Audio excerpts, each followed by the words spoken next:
पढ़ना है, और वो फोर्थ रूल है uncertainty in average value of any many measurement. यानी कि आपको बहुत सारी मेजरमेंट दी जाती हैं और उसमें एवरेज वैल्यू में आपने अनसर्टिनिटी निकालनी हो, तो वो आप कैसे निकालेंगे? अगेन, कल जैसे मैंने आपको बताया था, हम एग्जाम्पल्स के जरिए ये काम कर लेते हैं। तो इसकी भी हम इसी तरह से एक एग्जाम्पल ले लेते हैं, ठीक है?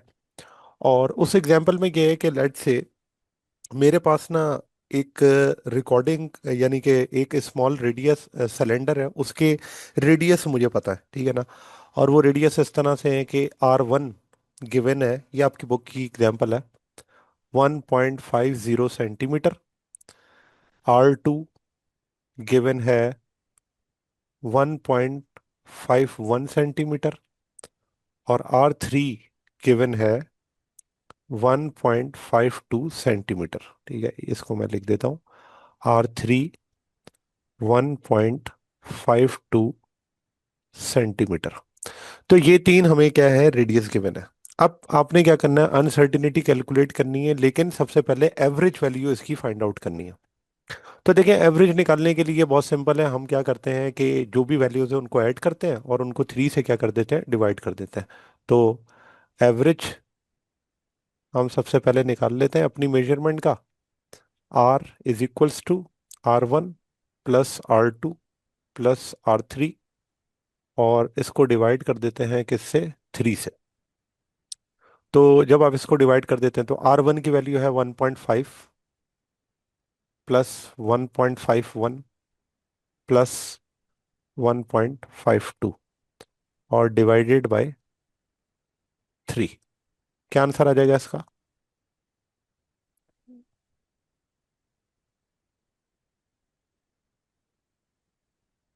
1.51। 1.51 बिल्कुल सही है। तो ये 1.51 सेंटीमीटर इसकी क्या आ गई, एवरेज वैल्यू आ गई, ठीक है? अच्छा, अब हमने क्या करना है, इस एवरेज वैल्यू में हमने डेविएशन कैलकुलेट करना है कि कितना डिफरेंस है ओरिजिनल वैल्यू के साथ, ठीक है ना? तो हम यहाँ पर एवरेज के बाद निकाल लेते हैं इसका डेविएशन। डेविएशन का मतलब यही है कि हर एक वैल्यू जो है मीन वैल्यू से कितनी दूर है, ठीक है ना, डेविएशन। तो सबसे पहले हम निकालते हैं, यहाँ पर हमने सबका एवरेज लिया, अब हम लिखते हैं डेल्टा R1। अब डेल्टा R1 कैसे निकलेगा? तो जो आपने मीन निकाला ना R, उस R में से माइनस कर दें किसको, R1 को। R माइनस R1, तो R की वैल्यू है 1.51, माइनस कर दें 1.50, तो यहां से आंसर आ जाएगा 0.01 सेंटीमीटर। इसी तरह डेल्टा R2, तो क्या लिखेंगे यहाँ पर भी, R माइनस R1, ये हो जाएगा जी 1.51 माइनस 1.51, और आंसर हो जाएगा 0। फिर डेल्टा बेटा आर और थ्री जी, R2 वाले में R2 नहीं होगा? हाँ सॉरी, R2 है ये, बिल्कुल ये R2 है। और फिर तीसरे वाले में हम इसको इस तरह लिखेंगे, R3 माइनस R। वजह क्या है, क्योंकि हम डेविएशन ले रहे हैं ना, डेविएशन माइनस नहीं होगा। मतलब यही है कि उसमें हमें ये पता चलना चाहिए कि डिफरेंस कितना है उसका, ठीक है? तो फिर हम इसे कैसे लिखेंगे, 1.52 माइनस 1.51, 1.51। तो जब आप इसका डिफरेंस लेंगे तो अगेन क्या आ जाएगा, 0.01 सेंटीमीटर। ये अब आपके पास क्या आ गया, डेविएशन। ये जो डेविएशन आया है, इस डेविएशन का आपने क्या ले लेना है, मीन ले लेना है। मीन का मतलब यही होता है एवरेज, मीन डेविएशन, ठीक है? अब जब मीन डेविएशन आप लेंगे तो वो कैसे लेंगे, delta R is equals to delta R1 plus delta R2 plus delta R3, और इसको डिवाइड कर देना है किससे, 3 से, 3 से। तो यहां पर डेल्टा R क्या निकल आएगा, 0.01 प्लस 0 प्लस 0.01 डिवाइडेड बाय 3। क्या आ जाएगा डेल्टा R? 0.0067। 0.0067 सेंटीमीटर। ये आपके पास क्या आ गया, डेल्टा R। अब यहाँ पे आंसर आपके पास आ गया कि हमने रेडियस की जो एवरेज वैल्यू है उसकी अनसर्टिनिटी फाइंड आउट कर ली मैनी मेजरमेंट में से। तो ये आंसर आ गया 1.51 प्लस माइनस डेल्टा R किसके बराबर है, 0.0067। ठीक है। तो जब हमें बहुत सारी वैल्यूज गिवन हो और उसके अंदर हमें एवरेज में अनसर्टिनिटी निकालनी हो, तो हम क्या करते हैं, सबसे पहले एवरेज निकालते हैं। फिर उस एवरेज का जो हमें आंसर दिया है, उस आंसर से हम डेविएशंस निकाल लेते हैं, हर एक का डेविएशन। और जब हर एक का डेविएशन हमें पता चल जाता है, तो फिर हम क्या करते हैं, उसका मीन डेविएशन निकाल लेते हैं। और मीन डेविएशन में ये करेंगे, जो भी डिफरेंस आया उसको आप लिखकर 3 से क्या कर देंगे, डिवाइड। तो ये आपके पास क्या आ जाएगी, अनसर्टिनिटी इन एवरेज वैल्यू। ठीक है। यस। उसके बाद लास्ट हमारे पास जो इसके अंदर रूल था, वो है अनसर्टिनिटी इन टाइमिंग एक्सपेरिमेंट। अब टाइमिंग एक्सपेरिमेंट के अंदर जो अनसर्टिनिटी है वो कैसे निकाली जाती है। तो देखें, अगर फॉर एग्जांपल हमें कोई टाइम गिवन होता है या नंबर ऑफ हमें वाइब्रेशंस गिवन होती हैं, जैसे सिंपल पेंडुलम के केस के अंदर है कि टाइम जो है वो 20 वाइब्रेशंस का गिवन है, 35.2 सेकेंड। ये आपकी बुक के अंदर ही एग्जाम्पल है। ठीक है। और जो लीज काउंट उसके लिए इस्तेमाल किया हुआ है वो है 0.1 सेकेंड। तो कहता है ये बताएं कि उस टाइम के अंदर कितनी अनसर्टिनिटी होगी, ये आपने क्या करना है, कैलकुलेट करके बताना है। तो मैं यहाँ पर अगेन एग्जांपल ले लेता हूँ, और ये एग्जांपल आपके बुक की एग्जांपल है। एग्जांपल क्या है कि 20 वाइब्रेशंस, वाइब्रेशंस सिंपल पेंडुलम की जो वाइब्रेशंस हैं वो है 20। और इन 20 वाइब्रेशंस के लिए जो टाइम है, टाइम, वो टाइम है 35.2 सेकेंड। ठीक है ना, ये क्वेश्चन है अभी तक, 35.2 सेकेंड।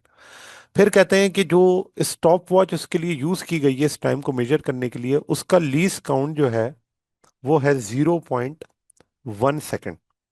ठीक है।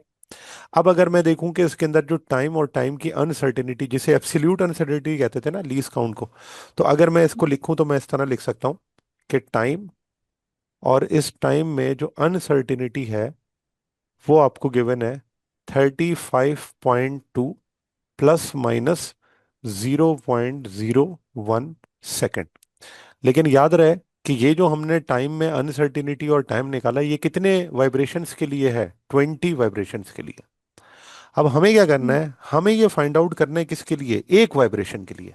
ठीक है ना। यस। हमने फाइंड आउट करना है कि एक वाइब्रेशन में कितना टाइम लगेगा, और उस एक वाइब्रेशन की अनसर्टिनिटी क्या होगी, ये हमने कैलकुलेट करना है। सही है।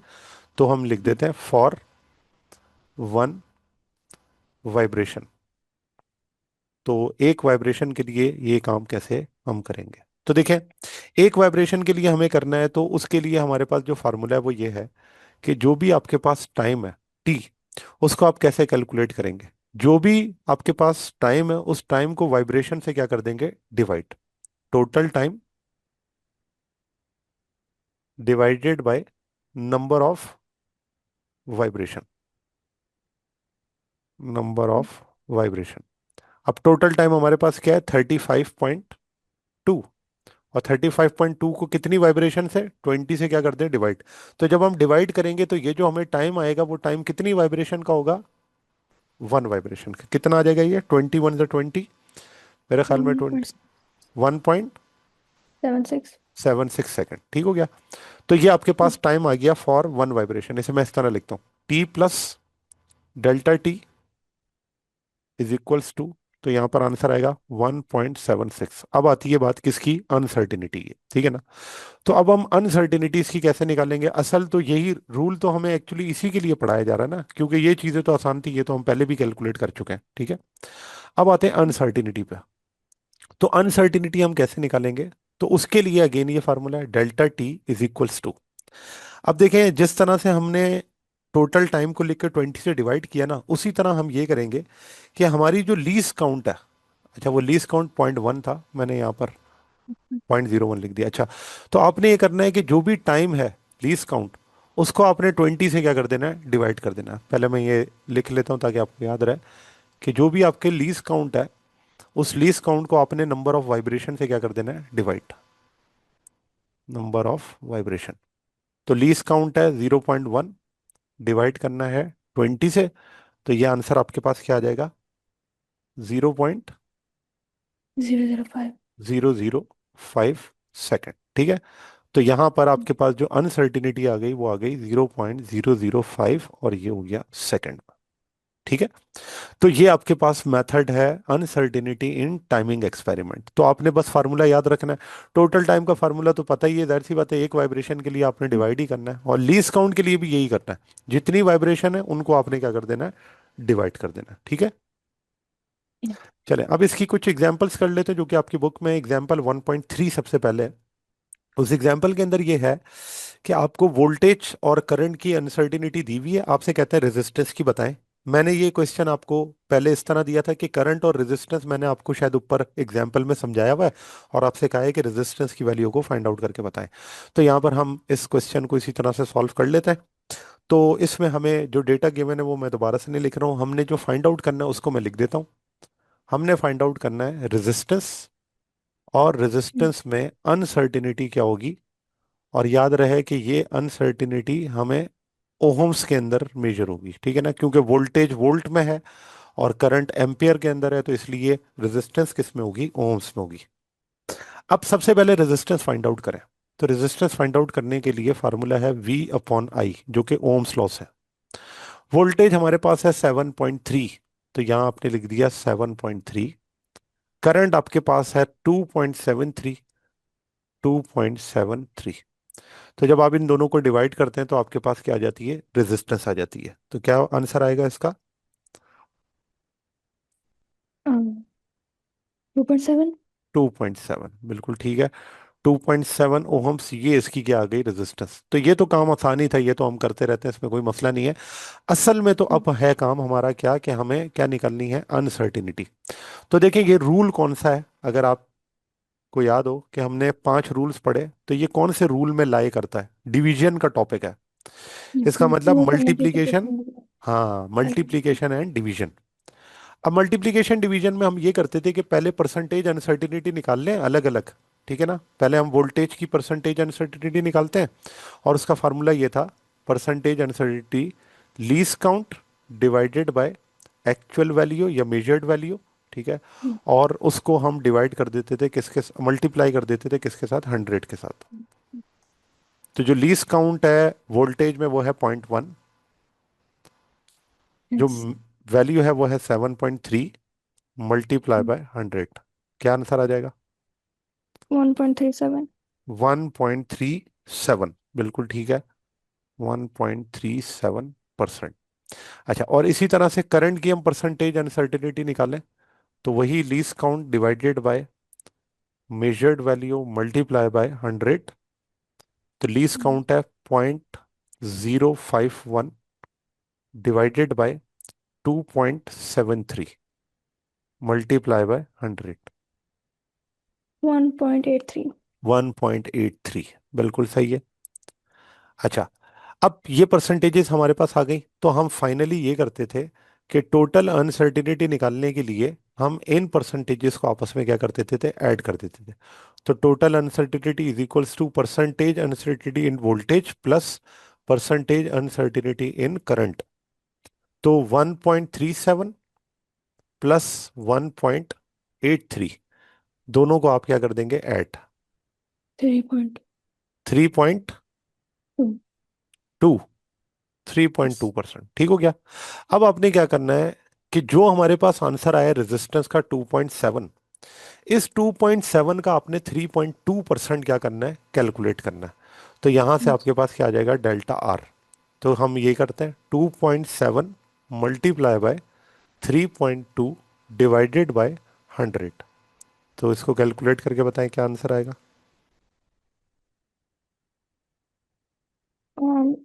8.6। हम्म। 8.6। और 0 पॉइंट ऐसे है, 0.0864। हाँ ठीक है, 0.086, 0.086, ये इसका क्या है, आंसर है। ठीक है ना, तो इसे हम लिखें तो ये हमारे पास है 0.086। ठीक है। तो ये देखें, हमने प्रोडक्ट रूल लगा के इस एग्जाम्पल को क्या कर लिया, सॉल्व कर लिया। यस। चलें अगला एग्जाम्पल जो है, if radius of circular disc is measured as 2.25 centimetre and uncertainty it 0.01। अब देखो इसने रेडियस भी दिया हुआ है और उसकी अनसर्टिनिटी भी दी हुई है, लिखेंगे कैसे, radius plus minus delta R 2.25 plus minus 0.01, ये है आपके पास centimetre. Find it surface area with uncertainty in it. तो आपने क्या करना है, अब सरफेस एरिया फाइंड आउट करना है और उस सरफेस एरिया की अनसर्टिनिटी भी फाइंड आउट करनी है। तो मैं इस तरह लिख देता हूं, ए प्लस माइनस डेल्टा ए, और इसकी अनसर्टिनिटी आपने क्या करनी है, कैलकुलेट करनी है। तो एरिया को हम किस में लिखेंगे, सेंटीमीटर स्क्वायर में। ठीक है। अच्छा, अब सॉल्व करने के लिए सबसे पहले हम एरिया निकालते हैं। तो जो एरिया होता है डिस्क का, वो बराबर होता है पाई आर स्क्वायर के।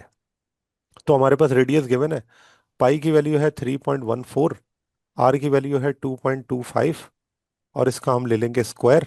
तो यहाँ से आपके पास एरिया आ जाएगा। देखें जी क्या आंसर आता है। 15.90। 15.90 सेंटीमीटर स्क्वायर। 15.90, ये इसका आपका क्या आ गया आंसर। ठीक है।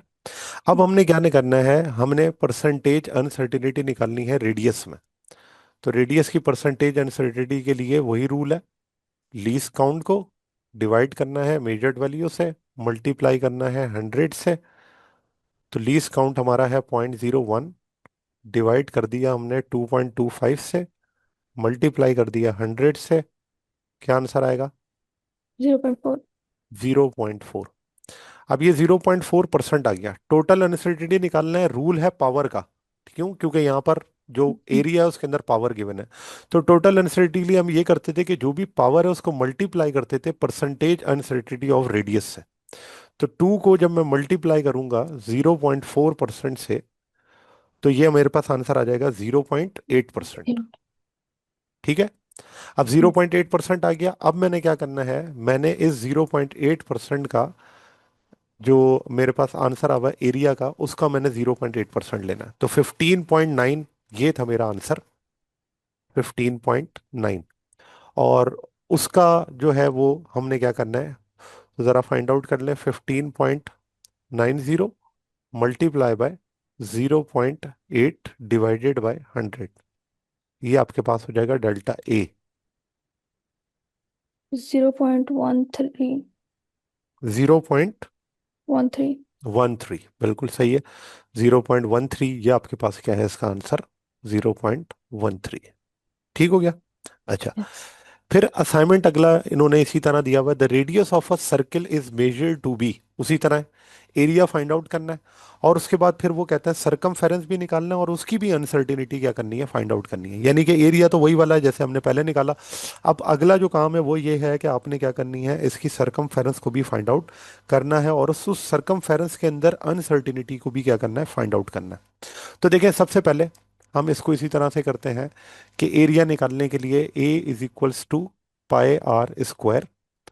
तो पाई है 3.14, और आर आपके पास है 10.5 का स्क्वायर।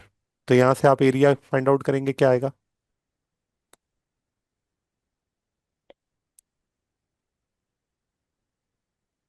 346.1।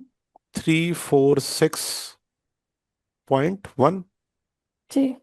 11, ठीक है। ये मीटर स्क्वायर में आ गया, सही है ना।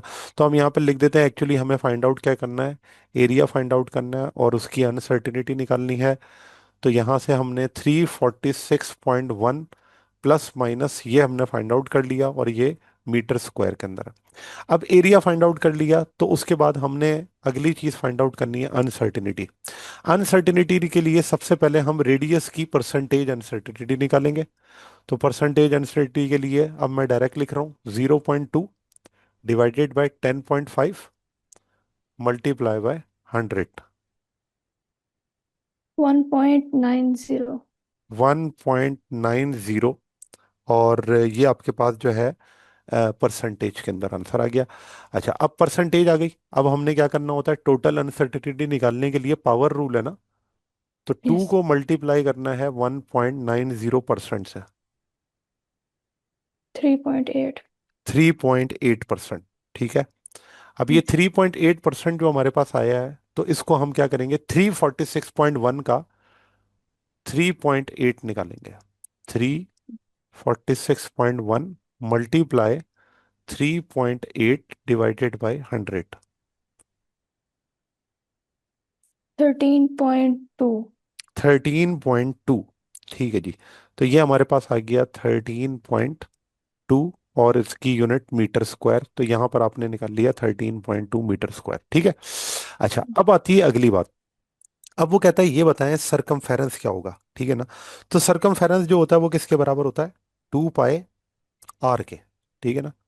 अगर मैं सरकमफेरेंस का फार्मूला लिखूं, तो सरकमफेरेंस जो है वो बराबर होता है 2 पाई आर। ठीक है। तो इस सरकमफेरेंस को निकालने के लिए मैं लिखता हूँ 2 पाई की जगह 3.14, और जो रेडियस हमारे पास था वो कितना था? 10.5। ठीक है ना। 10.5। तो यहां से आप सरकमफेरेंस निकालने कितना आ जाएगा? 65.94। 65.94। 94। ठीक हो गया ना। ये आपके पास सरकमफेरेंस आ गया। और इस सरकमफेरेंस को हम किस में लिखते हैं? मीटर में। ठीक है ना, क्योंकि ये आपके पास एक सर्कुलर लेंथ है जिसके बारे में हम इसको डिस्कस करते हैं। अच्छा, अब हमने क्या करना है, इसकी अनसर्टिनिटी को भी क्या करना है? कैलकुलेट करना है। तो अनसर्टिनिटी कैलकुलेट करने के लिए जो भी आपके पास आंसर आएगा परसेंटेज अनसर्टिनिटी, वही एक्चुअली इसकी क्या होगी? अनसर्टिनिटी। अब वो परसेंटेज अनसर्टिनिटी हम रेडियस की निकाल चुके हैं, तो मैं दोबारा से नहीं निकाल रहा हूँ। रेडियस की परसेंटेज अनसर्टिनिटी हमने क्या निकाली है? 1.9%। ठीक है ना। अब सरकमफेरेंस की हमने अनसर्टिनिटी निकालनी है ना, तो हम क्या करेंगे? जो आपके पास आया हुआ 65.94, इसकी आप क्या कर देंगे? आप इसकी 1.9% क्या कर लेंगे? कैलकुलेट कर लेंगे। ठीक है ना। क्योंकि सरकमफेरेंस का फार्मूले में 2 पाई आर ही मौजूद है। तो अगर मैं आर के ऊपर देखूं, पावर क्या है? 1 है ना। तो यस। 1.9 को 1 से मल्टीप्लाई करूंगा, वही बात रह जाएगी ना। तो यस। इसलिए 1.9 मैंने एज इट इज लिख दिया। ठीक है। अब आपने क्या करना है? इसका 1.9% निकालना है।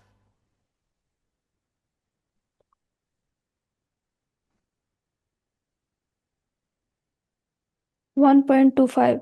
1.25 बिल्कुल सही है। तो अगर आप देखें तो यहां पर हमने सरकमफेरेंस और उस सरकमफेरेंस की अनसर्टिनिटी को क्या कर लिया? कैलकुलेट। 65.94 प्लस माइनस 1.25, और यूनिट है मीटर। क्लियर हो गई बात?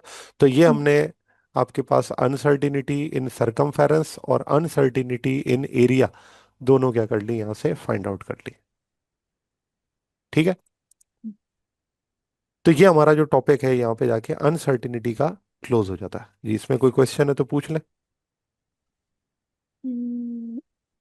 ये सब अगर for example rules for calculating uncertainties का लॉन्ग क्वेश्चन आता है तो उसके अंदर जो मैंने हर रूल लिखने हैं उसके साथ एग्जांपल मैं वो नंबर्स के साथ दूं या सिर्फ जो जैसे बुक में लिखी हुई है z=x+y वाली।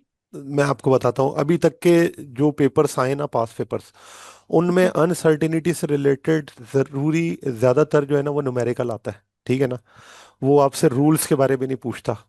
तो वो आपको कोई न्यूमेरिकल बेस्ड क्वेश्चन बनाकर दे देगा, और उसके जरिए इन केस अगर जैसे आपका क्वेश्चन है कि सर अगर वाकई में रूल पूछ लिया, तो उस यस। रूल के अंदर अगर आप ये एग्जाम्पल को भी कोट कर देंगे ना, तो वो भी गलत नहीं होगा। ठीक है ना। जैसे मैंने ऊपर आपको एक एक एग्जाम्पल के जरिए सॉल्व करवाया ना, तो अगर आप किसी एक एग्जाम्पल को उस रूल के जरिए सॉल्व कर देंगे ना, तो वो रूल यही शो कर रहा है ना। जैसे अब ये एग्जाम्पल मैंने करवाई, इस एग्जाम्पल में टाइमिंग एक्सपेरिमेंट का रूल नजर आ गया। इसी तरह मैंने आपको एवरेज का बताया, एवरेज के अंदर रूल नजर आ गया। तो इसी तरह से अगर आप कोई भी एग्जाम्पल को उस रूल में कोट करके लिख देते हैं कि भाई ये एग्जाम्पल इस तरह या ये रूल इस तरह से अप्लाई होता है, तो दैट्स इट, ये भी इसका आंसर करेक्ट है। ठीक है। यस। ठीक है। अच्छा चलें, तो अब हम इसकी करते हैं एक्सरसाइज। तो ये आपका टॉपिक यहाँ पे कंप्लीट हो जाता है। एक्सरसाइज में सबसे पहले आपके पास आ जाता है जी एमसीक्यूज। एमसीक्यूज के बाद फिर हम इसके शॉर्ट क्वेश्चंस करेंगे एंड देन आगे। अच्छा, तो सबसे पहला जो हमारे पास क्वेश्चन है वो ये है, the mean diameter of wire is found to be 0.50 and 0.02 millimetre. The percentage uncertainty in the diameter is. अभी हम अनसर्टिनिटी कैलकुलेट कर कर आ रहे हैं ना। तो परसेंटेज अनसर्टिनिटी हम कैसे कैलकुलेट करते थे? Percentage uncertainty least fractional count. Uncertainty multiply 100। बिल्कुल। तो यहां पर आपके पास है 0.02 yes. Divided by 0.50 multiply by 100। क्या आंसर आएगा? 4। फोर। तो यहां पर आपके पास जो आंसर है वो है 4%। ठीक है ना? ये आपने सही कैलकुलेट किया। यस। ठीक है, वन का 4% है, बिल्कुल सही है। तो ये ऑप्शन आपके पास है 4%। चले, तो अगला है, the reaction take place that is expected to yield 171.9 gram of product but it only yields 154.8 gram. What is the percentage error for this experiment? आपने क्या करना है, परसेंटेज इसकी एरर की कैलकुलेट करनी है इस एक्सपेरिमेंट के लिए। उन्होंने कहा है कि होना कितना चाहिए था 171, जबकि है कितना 154। तो मैंने आपसे कहा था कि जब कभी भी डिफरेंस आ जाता है ना वैल्यू के अंदर, तो वहां पर यस। एरर क्रिएट हो जाता है। ठीक है, अब वो एरर किस वजह से उसको हम डिस्कस नहीं करते अभी यहाँ। अच्छा, अब इसको निकालते कैसे? याद रखें, जब कभी भी आपको परसेंटेज एरर निकालना हो ना, चाहे परसेंटेज एरर निकालना हो, चाहे परसेंटेज इंक्रीमेंट निकालना हो, चाहे परसेंटेज डिक्रीमेंट निकालना हो, उसका तरीका ये है, जो भी आपके पास चेंज है, ठीक है ना, तो जैसे यहाँ पर जो चेंज है वो डेल्टा एम है, ठीक है ना, मैथ्स में, उसको आपने डिवाइड करना है ओरिजिनल मैथ से और मल्टीप्लाई कर देना है किससे, 100 से। अब डेल्टा एम क्या है? Final maths minus initial maths divided by initial maths. ठीक है, मल्टीप्लाई बाय 100। तो जरा हम यहाँ पर अपनी वैल्यूज पुट कर देखते हैं। तो जब परसेंटेज एरर निकालना है, फाइनल मैथ क्या है, 171.9 माइनस 154.8 डिवाइडेड बाय 154.8, और जो भी इसका पूरा आंसर आएगा उसको आपने मल्टीप्लाई करना है किससे, 100 से। जी बताएं, क्या आंसर आएगा? 11.05। 11.05? नहीं, दोबारा कैलकुलेट करें। आप पहले 171.9 माइनस 154.8 का मुझे आंसर बताएं क्या आएगा। जी।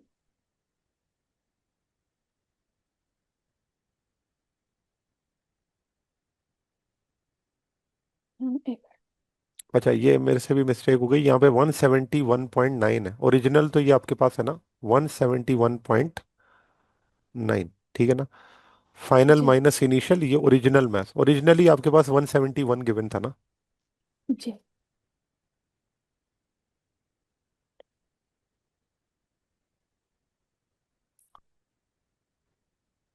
ना, 9.95। हाँ बिल्कुल, 9.95, 9.95%। तो अगर आप देखें तो यहाँ पर आपके पास जो ऑप्शन है वो है डी, 9.95%। ठीक है, चले, नेक्स्ट क्वेश्चन है, three different people weigh a standard mass of 2 gram on the small balance. Each person obtained reading of exactly 7.32 gram for mass of the standard. These result imply that the balance is। तो अब इसके अंदर जो error की बात कह रहे हैं या प्रिसीशन और एक्यूरेसी से रिलेटेड बात कर रहे हैं, तो अगर आपके पास जो तीन डिफरेंट पीपल थे उनका स्टैंडर्ड मैथ था 2 ग्राम, ठीक है ना, सेम बैलेंस के साथ, each person obtain a reading of exactly 7.32 gram for the math of the standard. ये रिजल्ट जो है वो आपको क्या बताता है कि हमारे पास जो है वो एक्यूरेसी जो है वो ज्यादा है या प्रिसीशन ज्यादा है, या दोनों इसके अंदर नहीं है? प्रेसिडेंट ज्यादा है लेकिन एक्यूरेसी नहीं है। बिल्कुल, इसके अंदर प्रिसीशन ज्यादा है बट एक्यूरेसी नहीं है, they are precise but not accurate. ठीक है, जी। फिर क्वेश्चन नंबर 4 है, dimension of universal gravitational constant. तो ये ग्रेविटेशनल कांस्टेंट की डायमेंशन जो है वो हमने सॉल्व की हुई है शायद टेबल के अंदर, अगर नहीं की जी। हुई तो हम इसको सॉल्व कर लेते हैं। देखें, जो ग्रेविटेशनल जी की वैल्यू है ना, उसका फार्मूला होता है Gm/r²। तो यहां से अगर मैं कैपिटल जी की वैल्यू निकाल लूं तो फार्मूला बन जाएगा Gr² डिवाइडेड बाय एम। अब ये कैपिटल जी का फार्मूला बन गया। इस कैपिटल जी में स्मॉल जी की जो डायमेंशन है ग्रेविटी, वो है Lt-2। अच्छा, जो रेडियस है वो है L²। ठीक है, डिवाइडेड बाय मास है m। अब जरा अगर आप इसको सॉल्व करें, रीअरेंज करें, तो m ऊपर आके क्या हो जाएगा, -1। यस। एल एल से मल्टीप्लाई करके क्या हो जाएगा, L³ और T-2 एज इट इज है। ठीक है ना? तो ये हमारे पास बन गई है इसकी डायमेंशन। तो अगर आप देखें तो कौन सा ऑप्शन हमारा करेक्ट है, जी। I think C option correct है। ठीक है ना? ये हमारे पास जो है वो करेक्ट ऑप्शन है। चलिए, question number 5, a measurement which on repeating repetition gives same or nearly same result is called।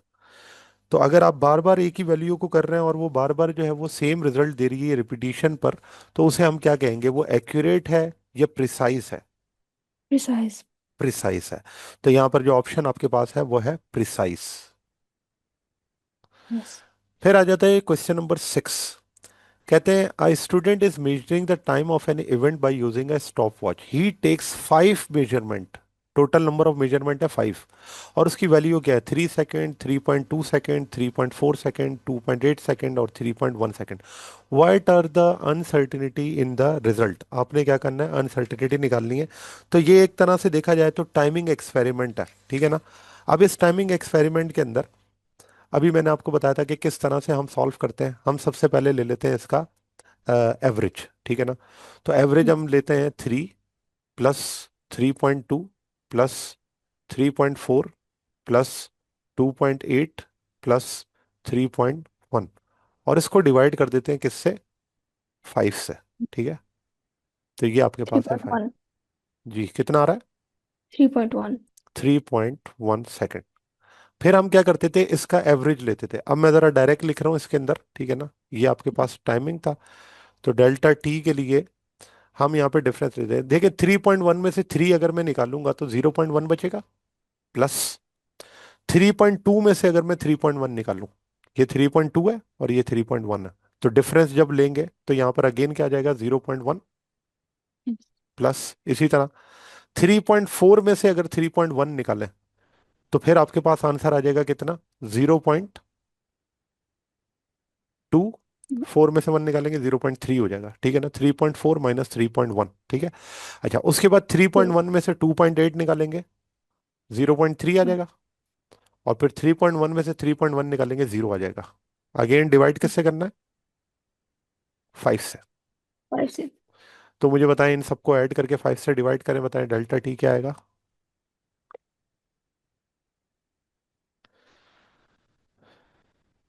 0.16। 0.16। 0.16। नहीं, ये आंसर तो इसके अंदर नहीं बन रहा। देखें कोई मिस्टेक तो नहीं है इसमें।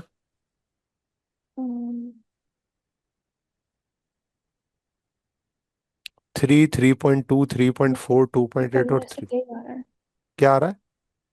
ये जब मैंने डिवाइड किया उससे 0.16 ही आ रहा है। 0.16 ही आ रहा है। हो सकता है Yes। फिर बुक के अंदर कोई मिस्टेक हो इसके अंदर, ठीक है ना। चले इसको चेक कर लेंगे वैसे। ये 0.6 की जगह शायद 0.6 होगा। मैंने जो ओरिजिनली जिस तरीके से इसको किया हुआ था उसमें मैंने पहले इसकी रेंज निकाली थी, जिसमें मैंने सबसे लार्जेस्ट मेजरमेंट को में से स्मॉलेस्ट माइनस की थी। ठीक है। फिर उसको डिवाइड कर दिया था 2 के साथ। अच्छा सही है, लेकिन वो जो अभी हम रूल पढ़कर आए हैं, रूल तो हमें ये जी। कहता है ना कि हमने किस तरह से अनसर्टिनिटी फाइंड आउट करनी है, सही है ना। तो उसमें रूल में हमने यही पढ़ा था कि पहले एवरेज ले लेते हैं, फिर एवरेज से हम डेविएशन निकालते हैं, और डेविएशन से फिर हम क्या करते हैं, इसकी मीन वैल्यू निकालते हैं। तो वो मीन वैल्यू इसी तरह से निकलती है। तो चले फिर भी इसको मैं चेक करके आपको बता दूंगा कि शायद बुक में इसका आंसर जो है वो इस तरह से गलत है। Question number 7। Which of the following quantity has a different dimension? इनमें से कौन सी क्वांटिटी है जिसकी डायमेंशन जो है वो डिफरेंट है, force, weight, modulus of elasticity और टेंशन? आप अगर देखें तो इसके अंदर जो फोर्स है, जो यस। वेट है और जो टेंशन है, ये तीनों क्या चीजें हैं? ये किस फिजिकल क्वांटिटी को शो करती हैं? फोर्स को, ठीक है ना। यस, उसको। फोर्स, वेट भी फोर्स है, टेंशन भी फोर्स है। इसका मतलब यस। यहाँ जो करेक्ट आंसर है वो एक्चुअली क्या है, मॉड्यूलस ऑफ इलास्टिसिटी। क्योंकि यस। यही वो आंसर है जिस पर आपको डायमेंशन इन तीनों से डिफरेंट मिलेगी। अगर हम यहाँ लिखें, फोर्स की डायमेंशन है mL t - 2, वेट की डायमेंशन भी है mL t - 2, टेंशन की भी डायमेंशन है mL t - 2, लेकिन मॉड्यूलस ऑफ इलास्टिसिटी की डायमेंशन ये फोर्स की डायमेंशन के बराबर नहीं होगी। तो करेक्ट ऑप्शन आपके पास क्या है, वो क्या है, सी है, ठीक है। और मॉड्यूलस ऑफ इलास्टिसिटी हम निकालते कैसे हैं, तो इलास्टिसिटी का फार्मूला होता है, मैं यहाँ लिख देता हूँ। इलास्टिसिटी जो है वो बराबर होती है स्ट्रेस अपॉन स्ट्रेन के। Stress upon strain. तो स्ट्रेस बराबर होता है फोर्स पर यूनिट एरिया के, और स्ट्रेन बराबर होता है change in volume upon volume. अब change in volume upon volume तो कैंसिल हो जाएगा, इसलिए इसको तो आपको लिखने की जरूरत नहीं है, इसकी डायमेंशन कुछ भी नहीं है। लेकिन ऊपर वाले की डायमेंशन आप लिखेंगे तो ये डायमेंशन प्रेशर के बराबर होगी, ठीक है ना। तो फोर्स की डायमेंशन है MLT-2, और एरिया की डायमेंशन क्या है, L²। ऊपर जाके क्या हो जाएगा, माइनस, तो ये हो जाएगा ML-1T-2, ठीक है ना। तो ये डायमेंशन बनती है इसकी, जो कि डिफरेंट है बाकी से, ML-1T-2, ठीक है। चले, if the dimension of physical quantity are given by LAMBTC, then physical quantity will be. तो अगर हम इन वैल्यूज को पुट करें और यहां पर लिखें जैसे इन्होंने लिखा हुआ है कि इफ फोर्स ए जो है वो 1 है, तो इसका मतलब एल की वैल्यू 1, जी। एम की वैल्यू है 0, और टी की वैल्यू है -2। तो LT-2 किसको शो करता है, LT-2 किसकी आपके पास जो है वो डायमेंशन है, एक्सेलरेशन की, ठीक है जी। ना। LT-2 किसको शो करता है, एक्सेलरेशन को। तो इसका मतलब ये ऑप्शन तो गलत हो गया, क्योंकि यस। उन्होंने फोर्स लिखा हुआ है। चले, प्रेशर। तो प्रेशर की डायमेंशन अभी हम ऊपर निकाल कर आए, वो है ML-1T-2, M yes. L -1T-2। जबकि यहां पर इन्होंने क्या लिखा हुआ है, ए की जगह पर आपने -1 लिखना है, सही है। बी की जगह पर आपने क्या लिखना है, 1, सही है। और सी की जगह पे आपने क्या लिखना है, -2। इसका मतलब जो बी ऑप्शन है वो यहाँ पर क्या है, करेक्ट है। क्यों? क्योंकि ये प्रेशर की ही डायमेंशन शो कर रहा है, नहीं, मुझे ठीक है ना। समझ नहीं। देखो, जरा इसको हम लिख कर देखते हैं। इन्होंने क्या कहा, एल है, ए, जी। ए की पावर क्या है, -1, ये लिख दिया -1, सही है। बी के ऊपर ये 1 है, तो माइनस तो नहीं लिखा हुआ, सिर्फ ए लिखा हुआ है। ये इस ए, वाले में। -1 नहीं है। जी, ये वाला A-1 है। तो ये हाँ, इसका पता कैसे चलेगा कि ये मैच कैसे कर रहा है इसके अंदर? क्या मतलब, नहीं ना, आपने देखे ना, ये जो हमारे पास वैल्यू है ये वाली, इसमें ए की जी। जगह पे क्या पुट करना है, -1 पुट करना है। बी की जगह क्या पुट करना है, 1। सी की जगह पे क्या पुट करना है, -2, यस। ठीक है ना। तो मैं वही तो, मैं ऊपर भी तो मैंने यही किया, जी। ठीक है। तो अब मैं तो यहाँ पर क्या इसका कर रहा हूँ, हाँ हाँ। कंक्लूजन ये है कि इनमें से किस क्वांटिटी की डायमेंशन सही लिखी हुई है। हाँ, यानी कि ओके। आप, इन्होंने लिखा हुआ ना प्रेशर, जी। अब वो कहते हैं कि ये ABC इस फार्मूले में पुट करें, और जी। ये देखें कि क्या ये डायमेंशन प्रेशर की ही बनती है ABC के जरिए, ठीक है। जी। तो M-1, एम की जगह पर क्या आ गया, M1, और जी। टी के साथ क्या आ गया, -2। तो अगर यस। मैं रीअरेंज करूं तो ये प्रेशर की डायमेंशन बन रही है ना, ऊपर हमने लिखा हुआ है ML-1T-2, ML-1T-2। तो ये प्रेशर की डायमेंशन है, इसका मतलब ये ऑप्शन क्या है, करेक्ट है। क्योंकि इन वैल्यूज के ऊपर ये जो हमारे पास फार्मूला है, ये फार्मूला प्रेशर की ही डायमेंशन दे रहा है, ये रहा फार्मूला, ठीक हो गया ना। आप चाहें तो आगे भी सॉल्व कर कर देख सकते हैं, क्योंकि टाइम शॉर्ट है, जरा देख लीजिएगा इसको सॉल्व करके, ठीक है ना। अच्छा, ऑर्डर ऑफ मैग्नीट्यूड ऑफ 10⁶ और 10⁻³ तो जब हम इन दोनों को आपस में ऐड करेंगे, तो देखें जब दो वैल्यूज को मल्टीप्लाई करते हैं ना, तो उनकी पावर्स ऐड हो जाती हैं। लेकिन यहाँ पर ये दो वैल्यूज मल्टीप्लाई नहीं, ये दो वैल्यूज ऐड हो रही हैं। तो इसको ऐड करने का क्या तरीका है, कि आप इनको नंबर्स में लिख लें। 10⁶ का मतलब 1 के आगे 6 जीरो है, 10⁻³ का मतलब 1 के आगे 3 जीरो है, दोनों को आपस में ऐड करें, और उसके बाद फिर जितने जीरोज हैं उनको कन्वर्ट कर दें किस में, 10 की पावर में, ठीक है ना। तो क्या ऑप्शन इसका बनेगा, 10⁻6। 10⁻6 बनेगा। यस। अच्छा, ठीक है, तो ये ऑप्शन आपके पास क्या है यहाँ पर, सी ऑप्शन, ठीक है, टेन की पावर यस। सिक्स ठीक है। और लास्ट क्वेश्चन है बस, इसके अंदर करेक्ट ऑप्शन जो है वो आपके पास है V = λg। डायमेंशन पुट कर कर देखिएगा, ये आंसर आपका सही आ जाएगा। टाइम